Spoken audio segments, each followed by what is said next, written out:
오늘 하나님의 말씀을 듣도록 하겠습니다. 시편 121편 1절부터 8절까지 되겠습니다. 한 절씩 교독하고 마지막 절 함께 읽겠습니다. 내가 산을 향하여 눈을 들리라. 나의 도움이 어디서 올까? 나의 도움은 천지를 지으신 여호와에게서로다. 여호와께서 너를 실족하지 아니하게 하시며 너를 지키시는 이가 졸지 아니하시리로다. 이스라엘을 지키시는 이는 졸지도 아니하시고 주무시지도 아니하시리로다. 여호와는 너를 지키시는 이시라. 여호와께서 내 오른쪽에서 내 그늘이 되시나니 낮에 해가 너를 상하게 하지 아니하며 밤의 달도 너를 해치지 아니하리로다. 여호와께서 너를 지켜 모든 환난을 면하게 하시며 또 내 영혼을 지키시리로다. 여호와께서 너의 출입을 지금부터 영원까지 지키시리로다. 아멘. 오늘은 어린이 주일입니다. 여러분, 어린이 주일이니까 제가 누구를 대상으로 설교하면 딱 좋을 것 같습니까? 네, 어린이들이 이 가운데 있으면 좋겠죠? 그런데 여러분, 이 생각 해보셨는지 모르겠습니다. 우리 모두는 하나님 앞에서 어린이입니다.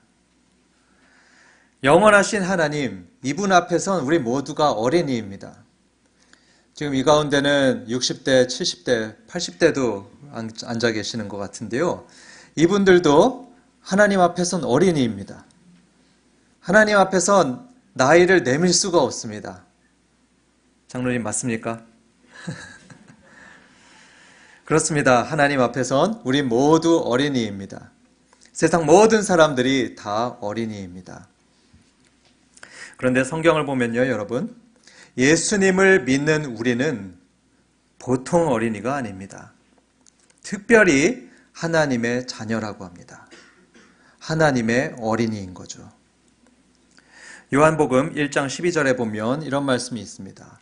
영접하는 자, 곧 그 이름을 믿는 자들에게는 하나님의 자녀가 되는 권세를 주셨으니.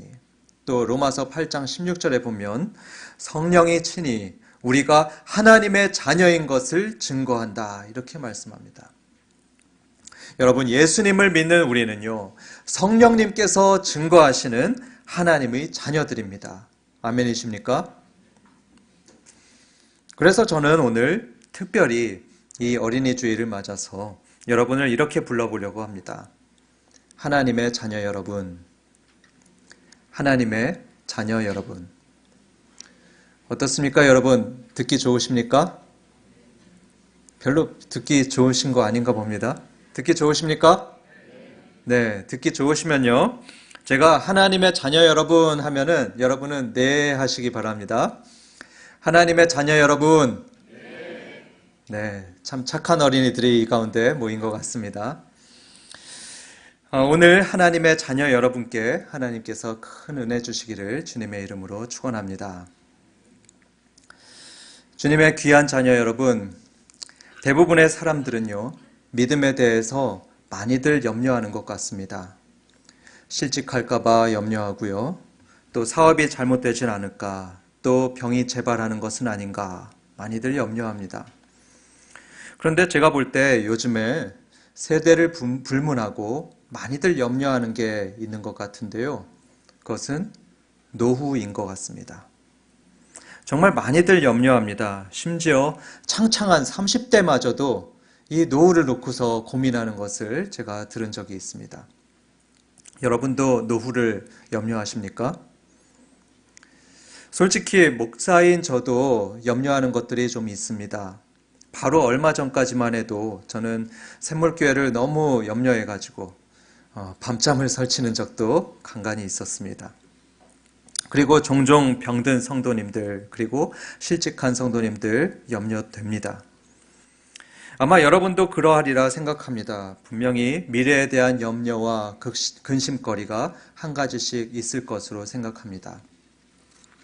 오늘 본문인 시편 121편에도 근심 걱정이 많은 한 여행자가 등장합니다. 1절을 보시면 내가 산을 향하여 눈을 들리라 이렇게 말씀합니다. 그런데 이게 사실은 오역입니다. 제대로 번역한다면 내가 산을 바라봅니다. 이렇게 번역할 수 있습니다. 이 사람이 예루살렘으로 예배하러 가다가 큰 산을 만나는데요. 그 산을 바라봅니다. 근데 바라보다 보니까 갑자기 염려와 근심이 자기에게 몰려오는 것을 느낍니다. 그래서 깊은 한 탄식이 입에서 절로 새어나옵니다. 그게 1절 뒷부분에 나오는데요. 나의 도움이 어디서 올까 하고서 한탄합니다.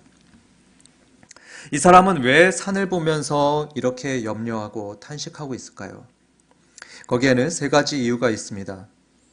6절을 보시면 여행자는 저 하늘의 해가 염려된다고 하고 있습니다. 저 태양이 염려됩니다. 왜 염려가 될까요? 피부가 탈까봐 염려가 될까요? 자외선 때문에? 무엇 때문일까요? 이걸 이해하기 위해선 우리는 이 사람이 지금 여행하고 있는 지역을 생각해야 됩니다. 이 사람이 지금 여행하는 지역은 어느 지역일까요? 어느 지역 같습니까? 저기 팔레스타인, 저 중동 지방입니다. 여러분, 그 중동의 햇빛, 여러분 어떤지 상상하실 수 있죠? 저는 중동에 가보진 않았지만 인도에 가봤기 때문에 어느 정도 짐작할 수 있습니다. 인도도 온도 50도가 올라가거든요. 50도가 넘는 그 햇볕에, 그 한낮에 가만히 있기만 해도 머리에서 현기증이 납니다. 그래서 이 사람은 저 하늘의 해를 보면서 너무나 걱정이 되었습니다. 내가 걸어가다가 혹시 탈진하게 되는 건 아닐까? 일사병이라도 걸리는 것은 아닐까? 내가 쓰러지면 우리 가족은 그럼 어떻게 하나? 이런 염려들이 들었습니다. 또 6절을 보시면 이 사람은 밤의 달 때문에 걱정하고 있습니다. 달이 자신을 해칠까 봐 염려하고 있어요. 좀 이상하죠? 무슨 달이 자기를 해칠까 봐 염려하나? 이런 생각이 드실 겁니다. 여기에 대해서도 설명해 드리겠습니다. 달은 지구에게 굉장히 많은 영향을 끼치고 있는 존재죠. 아시다시피 조수간만의 차가 달 때문에 일어나고 있고요.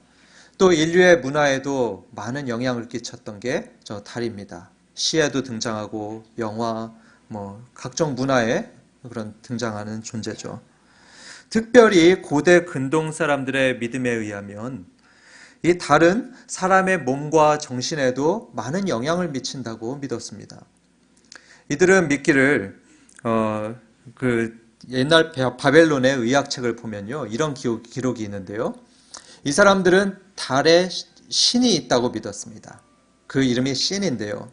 이 신이 사람에게 영향을 미치면 무슨 일이 일어나느냐 하면 이를 갈게 되거나 또는 손발을 떨게 되는 일이 벌어진다. 이렇게 바벨론 의학책에 기록되어 있습니다. 여러분 너무 원시적이라고 생각이 드십니까? 그런데 여러분 과학기술이 발달했던 근대에도요. 사람들은 이 달이 사람의 정신에 영향을 준다고 믿었던 것 같습니다.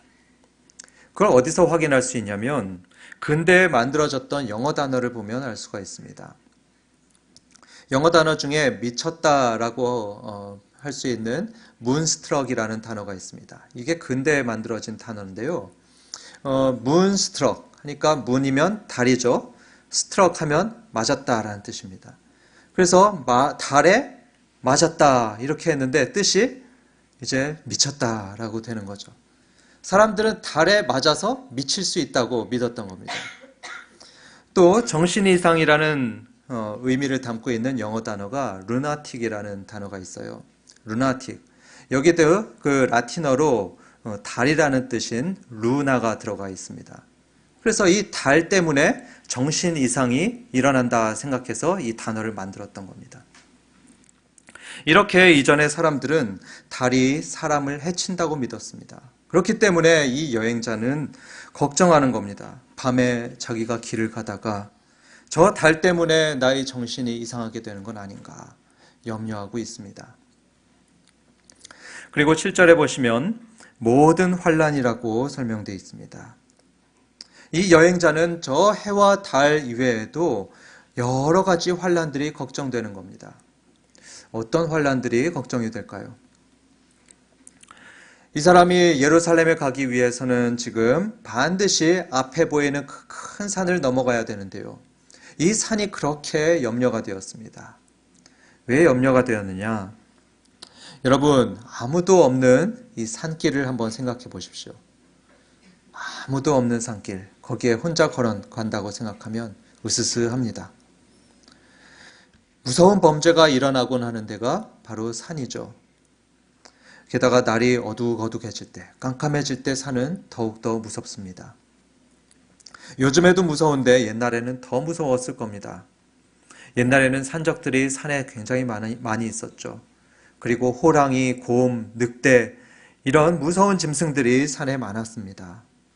이런 산을 향해서 이 여행자는 길을 가고 있는 겁니다. 하늘에는 뜨거운 태양이 불타고 있죠. 또 밤에는 달이 자기를 해칠 것 같죠. 그리고 저 산에 가게 되면은 산적이 출몰하고 또 짐승들이 나타나 자기를 해칠 것 같습니다. 그래서 이 사람은 이 여러 가지로 염려가 되고 있는 상황입니다. 그런데 하나님의 자녀 여러분, 가만히 생각해 보면요. 이게 바로 우리들의 인생 같습니다. 우리도 이 사람처럼 인생길을 걸어가고 있습니다. 열심히 걸어가고 있는데 앞으로의 벌어질 일을 생각해 보면 참 어렵고 힘든 일들이 생길 수 있겠다. 이런 생각이 들곤 합니다. 낮의 해와 밤의 달처럼 내 노력과 힘으로는 도무지 감당할 수 없고 또 극복할 수 없는 여러 가지 어려운 상황들이 벌어질 수 있습니다. 또 이 시인의 말처럼 우리 인생길에는 산적과 짐승들이 많이 있습니다. 마치 길에 웅크리고 기다리고 있는 산적과 짐승들처럼 우리를 빼앗고 또 삼키려는 무서운 사람들이 많습니다. 우리를 쓰러뜨리려는 무서운 질병과 또 바이러스들도 우리 주위에 산재해 있습니다. 여러분, 너무 부정적입니까? 하지만 여러분, 이게 바로 현실입니다. 이게 바로 우리가 걸어가야 될 인생길입니다. 그래서 유명한 철학자 홉스는 이런 말을 했죠. 이 세상은 전쟁 같다. 전쟁 같은 세상이라고 했습니다. 윤리학자 러셀 무어도 이런 말을 했습니다. 할로윈 같이 무서운 게 이 세상이다. 성경에서도 말씀합니다. 어두운 세상이라고 말했습니다.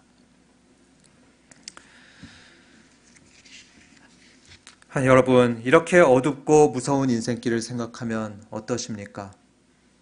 자신이 없어지고 또 우울하고 그러십니까? 오늘 성경에 나오는 여행자가 바로 그랬습니다. 이런 걱정스러운 일들을 여러 가지 눈앞에 두고 어떻게 하고 있냐면 한탄하고 있습니다. 한탄하면서 1절 뒤에 말씀을 하고 있죠. 나의 도움이 어디서 올꼬? 누가 나를 도와줄까? 한탄합니다. 사람으로서 너무나 자연스러운 반응이죠. 아마 누구라도 이렇게 할 겁니다. 이 일을 어떻게 하지? 누구한테 도와달라고 할까? 그러면서 이 사람, 저 사람을 머릿속에 떠올릴 겁니다. 그런데 여러분, 이 사람은 이 상황 속에서 누구를 떠올리고 있습니까? 이 사람은 누구를 머릿속에 떠올리고 있습니까? 성경을 보시면 여호와 하나님을 떠올리고 있습니다. 1절에서 나의 도움이 어디서 올까 한탄하던 이 사람이 곧바로 2절에서 깨닫게 됩니다. 나의 도움은 천지를 지으신 여호와에게서로다. 나의 도움은 천지를 지으신 여호와에게서로다. 지난주 설교 버전으로 하면 바로 이런 말을 하고 있는 겁니다. 아, 맞다. 나의 도움은 여호와에게서부터 오는구나. 그렇습니다. 사랑하는 하나님의 자녀 여러분, 우리의 도움은 하나님께로부터 옵니다. 아멘이십니까? 이게 오늘 우리 자녀된 저와 여러분들에게 주시는 하나님의 핵심 메시지입니다. 우리 인생의 모든 문제를 해결하고 도와주실 분은 하나님이십니다. 믿으시기 바랍니다. 이 시점에서 아마 하나님을 모르시는 분들은 궁금해하실 겁니다. 하나님이 도대체 누군데 그러냐? 눈에도 보이지 않는 분인데 하나님, 그분이 나를 도와주신다고? 이렇게 생각하실 겁니다. 이 질문에 대해서 오늘 성경에선 하나님에 관한 세 가지를 말씀해 주고 있습니다. 첫 번째로 2절을 보시면 천지를 지으신 여호와에게서로다 이렇게 말하죠. 천지를 지으신 여호와. 그렇습니다. 하나님은 천지를 지으신 분이십니다. 천지를 지으신 분이기 때문에 그래서 우리를 넉넉히 도와줄 수 있는 분이십니다. 하나님의 자녀 여러분, 하나님께서 천지를 지으셨다는 이 말씀은 알고 보면 굉장히 놀라운 교리입니다. 불교도들한테는 굉장히 미안한 말씀인데요. 부처님도 감히 천지를 만들었다고 하지 않았습니다. 또 그리스 로마 사람들이 믿었던 제우스도 천지를 만들었다고 하지 않았습니다. 그런데 성경은 성경의 첫 구절인 창세기 1장 1절부터 말씀하죠. 태초에 하나님이 천지를 창조하시니라. 우리 하나님께서는 정말 위대하신 분이십니다. 이 엄청난 우주를 창조하신 분이 바로 하나님이십니다. 여러분, 하나님께서 우주를 창조하셨다는 말씀은 하나님께는 불가능이 없다는 말씀입니다. 우리가 겪게 될 문제들이 우리가 보기에는 해결이 불가능하게 보이고 때로는 치료가 불가능하게 보이고 분명히 실패할 걸로 보여도요. 우주를 창조하신 하나님께는 불가능이란 없습니다. 그분의 사전에는 불가능이란 단어가 없고요. 또 불치병이라는 단어가 없습니다. 그래서 여러분, 우리가 수련회를 가는데 비가 오고 있으면 어떻게 합니까? 어떻게 하죠? 기도하죠. 네, 하나님 비를 멈춰주세요. 이렇게 기도합니다. 왜 그렇습니까? 하나님께서는 폭풍 후 비바람도 먹게 하실 수 있는 분이기 때문에 우리가 기도하는 것 아닙니까? 또 불치병이 찾아올 때 우리는 기도합니다. 왜 기도합니까? 우리를 만드신 하나님께서 어떠한 병도 치료할 수 있기 때문에 우리는 기도합니다. 실제로 하나님께서 역사하셔서 불치병이 낫고 또 코마에서 회복된 사람들이 얼마나 많은지 모릅니다. 그래서 아주 객관적이고 과학적이라고 하는 미국의 의사들도요. 어떤 조사에 의하면 70% 이상이 기적을 믿는다고 합니다. 하나님의 자녀 여러분, 두렵고 불안하십니까? 사방을 둘러봐도 믿을 사람이 없으십니까? 하나님을 바라보십시오. 창조주 하나님에게는 불가능이 없습니다. 하나님께서는 여러분을 도와주실 것입니다. 둘째로 하나님은 도대체 어떤 분이길래 이 시인은 하나님이 자기를 도와줄 수 있다고 고백하고 있을까요? 그는 말합니다. 하나님은 천지를 지으셨을 뿐 아니라 당신의 자녀들을 지키시는 하나님이다 합니다. 한번 따라해 볼까요? 하나님은 우리를 지키시는 분이시다. 네, 3절부터 보면 하나님을 설명하면서 6번이나 반복되는 한 단어가 있습니다. 그게 뭘까요? 한번 여러분 찾아보십시오. 3절부터 6번이나 반복되는 한 단어가 있습니다. 제가 좀 아까 힌트를 드렸는데요. 뭘까요? 그렇습니다. 지키신다. 하나님께서 지키신다. 이 말을 6번이나 반복하고 있습니다. 3절을 보시면 너를 지키시는 이가, 4절에 이스라엘을 지키시는 이는, 5절에 여호와는 너를 지키시는 이시라, 7절에 여호와께서 너를 지켜 모든 환난을 면하게 하시며 또 내 영혼을 지키시리로다. 8절에 여호와께서 너의 출입을 지금부터 영원까지 지키시리로다 합니다. 하나님의 자녀 여러분, 이 말씀은 저와 여러분들에게 주신 약속의 말씀입니다. 이렇게 하나님께서 반복해서 우리를 지키시겠다고 약속하시는데요. 이걸 믿음으로 받아들이시길 바랍니다. 오늘 어린이 주일입니다. 하나님께서는 우리 자녀들도 지키실 것입니다. 요즘 세상이 참 험하죠. 저는 새 아이들을 키우면서 이 세상이 참 험하다는 것을 많이 느끼곤 합니다. 아이들 주위에 얼마나 많은 더러운 것들이 있고 위험하고 나쁜 것들이 많은지 모릅니다. 이런 세상에 저와 여러분들이 살고 있는데요. 여러분, 자녀들 지킬 자신이 있으십니까? 자신이 있으십니까? 저는 솔직히 없습니다. 마음으로는 이 아이들을 일일이 따라다니면서 지켜주고 싶은데요. 그럴 수가 없어요. 몸은 하나인데 애들은 셋 아닙니까? 어떻게 쫓아다닙니까? 아마 여러분도 그럴 겁니다. 사랑하는 아이들을 24시간 보호할 수가 없습니다. 애가 3, 4학년만 돼도요, 집 밖에 나가면 통제가 안 됩니다. 아니, 집 안에 있어도 이 아이가 방문 닫고서 속에 있으면 무슨 생각이 드는지, 뭘 하는지 지켜줄 수가 없습니다. 어떻게 해야 됩니까? 하나님께 맡겨드려야 됩니다. 믿음으로 하나님께 자녀들을 맡기면 하나님께서 지키십니다. 하나님께서 아이들의 마음을 지켜주시고요, 생각을 지켜주시고 몸을 지켜주실 것입니다. 저는 그래서 매일마다 하나님께 이 아이들을 맡기며 기도를 합니다.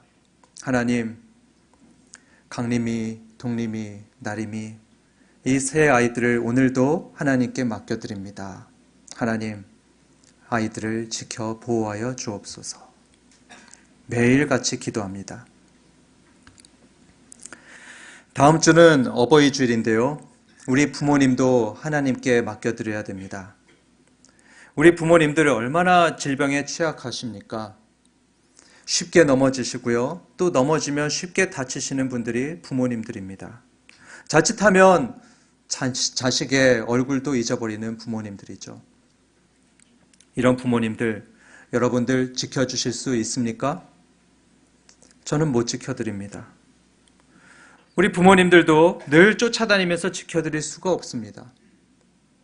하나님께 맡겨드려야 됩니다. 기도하면서 하나님께 맡겨드리면 하나님이 지켜주십니다. 우리 부모님들의 마음을 지켜주시고 생각을 지켜주시고 몸을 지켜주시고요. 모든 환난을 명쾌하실 것입니다. 아멘이십니까? 3부는 아멘이 너무 쉽게 나오네요. 때로는 아멘하기가 어려운 때가 있죠. 때로는 그렇지 않게 보이는 경우들이 있습니다. 그래서 때로는 잘 믿고 있는 우리가 넘어질 때도 있습니다. 잘 믿는 우리가 큰 어려움을 겪기도 하고요. 하나님을 잘 믿는 할머니가 치매에 걸릴 때도 있습니다. 저희 할머니가 그랬습니다. 이런 일이 생길 때면 여러분은 어떻습니까? 아무리 잘 믿는 사람이라도 의심이 생길 수가 있습니다. 이런 일이 생길 때면 하나님께서 지키신다는 이 성경 말씀이 공허하게 들릴 때가 있습니다. 그래서 사실 이건 굉장히 어려운 문제입니다. 함부로 대답할 수 없는 문제죠. 믿는 사람들이 겪고 있는 고통의 문제는 너무 어려운 문제이기 때문에 어느 누구도 100% 이해할 수도 없고 또 100% 이해시킬 수도 없습니다. 하지만 여러분, 저는 두 가지 분명한 것은 말씀드리겠습니다. 첫 번째로 말씀드릴 수 있는 건, 여러분, 자녀들이 고통당하는 걸 좋아하는 부모 있습니까? 자녀가 고통당하는 걸 좋아하는 부모, 아마 정상적인 사람이라면 절대 그러지 않을 겁니다. 마찬가지입니다. 하나님께서는 우리 아버지이십니다. 여러분 믿으십니까? 우리 믿는 자들의 아버지가 바로 하나님이십니다.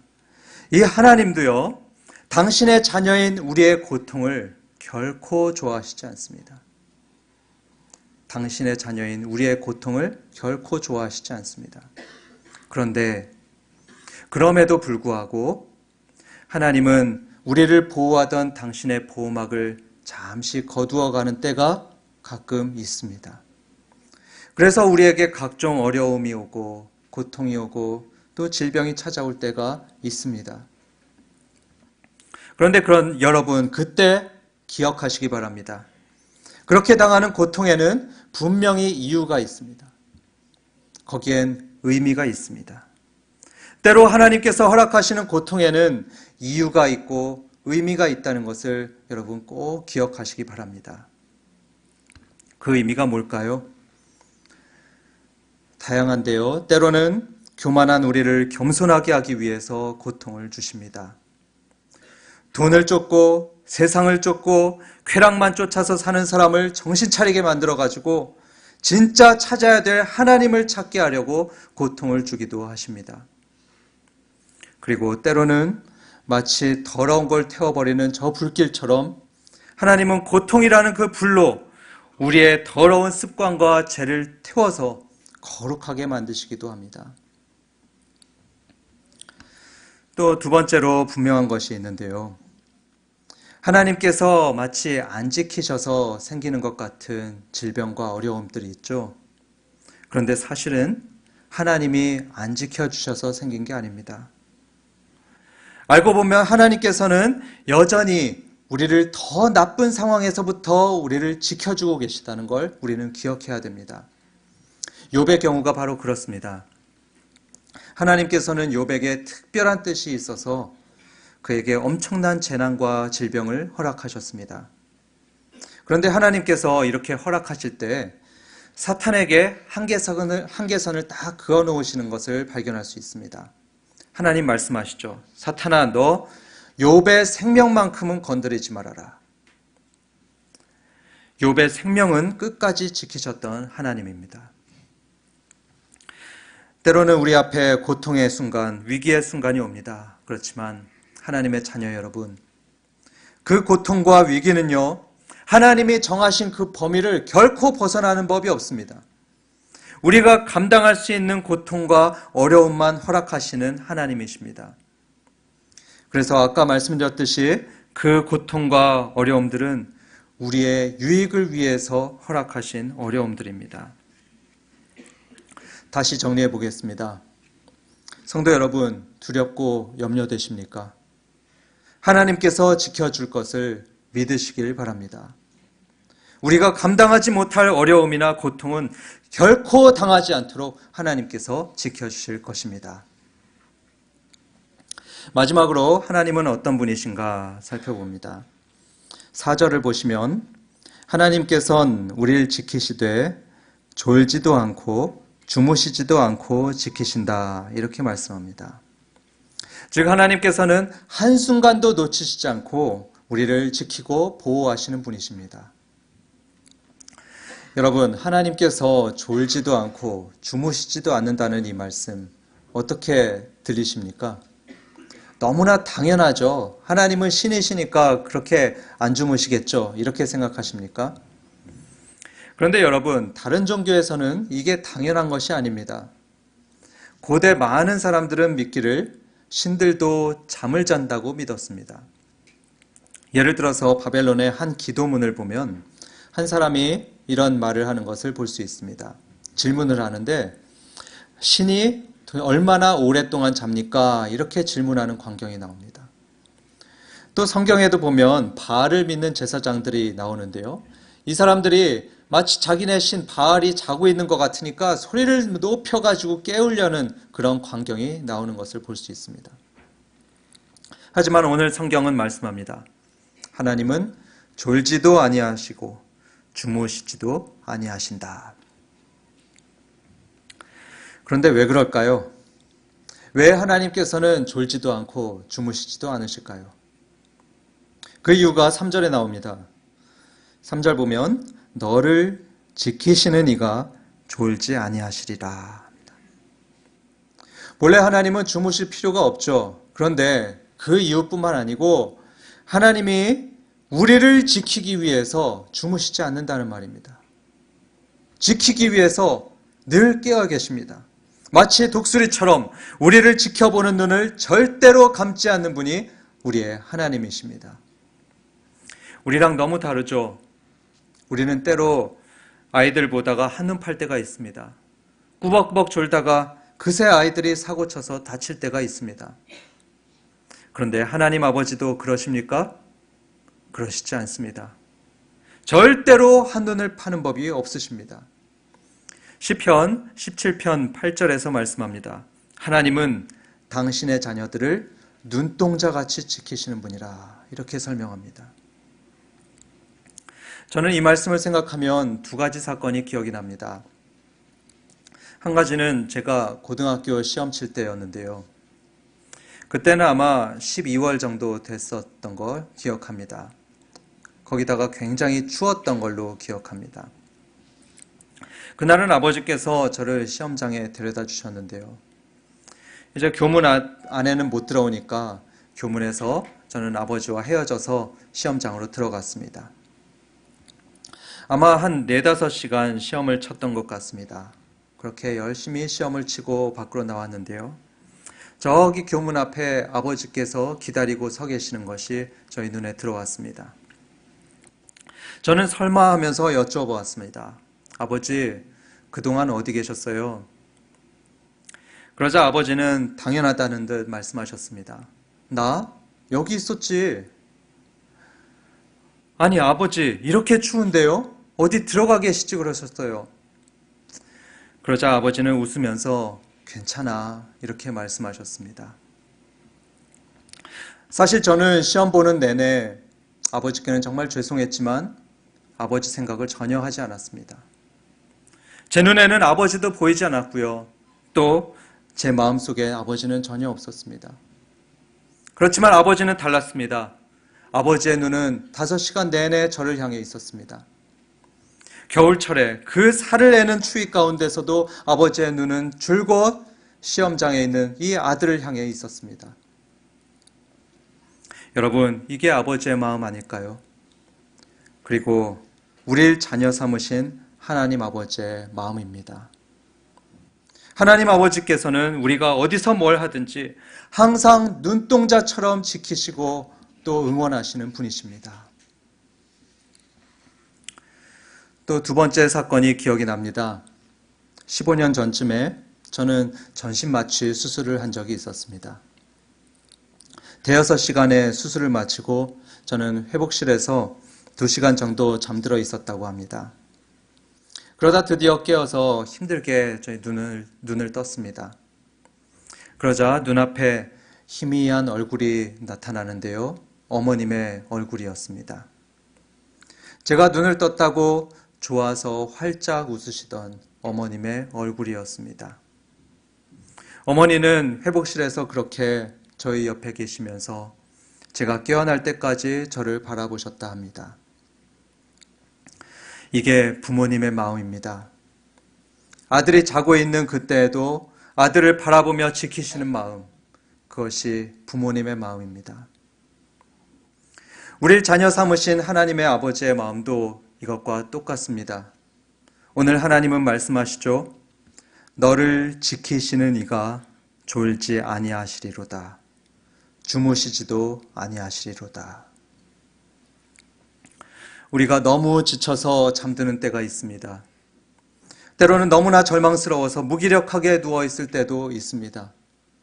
아마 그때 우리 눈은 절망의 눈이 가려서 고통의 눈이 가려서 하나님을 보지 못할 겁니다. 하지만 그때 여러분 기억하십시오. 하나님이 우리 곁에 계십니다. 하나님 우리 아버지는 우리 곁을 지키시며 우리를 살피고 계십니다. 결론을 맺겠습니다. 우리가 여행하는 이 인생길 굽이굽이 가다 보면 때로 큰 산이 막고 서 있을 때가 있습니다. 그래도 계속 그 길을 가려 하니까 많은 염려가 몰려오죠. 실패가 예상되며 겁이 납니다. 가난해질까봐, 심지어는 죽을까봐 두려움이 엄습해 올 수가 있습니다. 여러분, 이럴 때 너무 사람을 찾지 마시기 바랍니다. 사람을 의지하지 마시기 바랍니다. 대신 하나님께 가십시오. 우리를 정말 사랑하시는 하나님 아버지를 찾으시기 바랍니다. 시편 118편에서는 말씀합니다. 여호와께 피하는 것이 사람을 신뢰하는 것보다 나으며 여호와를 신뢰하는 것이 피하는 것이 고관들을 신뢰하는 것보다 낫도다. 오직 하나님만 우리가 의지할 대상입니다. 천지를 지으신 불가능이 없으신 하나님, 우리를 지키시되 졸지도 않고 주무시지도 않고 눈동자같이 지키시는 하나님, 이분만이 우리가 믿고 의지할 분이십니다. 그래서 하나님의 자녀 여러분, 더 이상 미래의 일로 걱정하지 마시고요. 하나님 아버지를 믿는 믿음으로 평안히 살아가시길 주님의 이름으로 축원합니다. 우리 함께 일어나서 헌신 찬양하실 때 하나님께서 나를 지키시는 줄 믿습니다. 이 고백을 담아서 찬양하기를 원합니다. 하나님 아버지, 우리를 지켜주시겠다고 말씀하신 하나님 감사드립니다.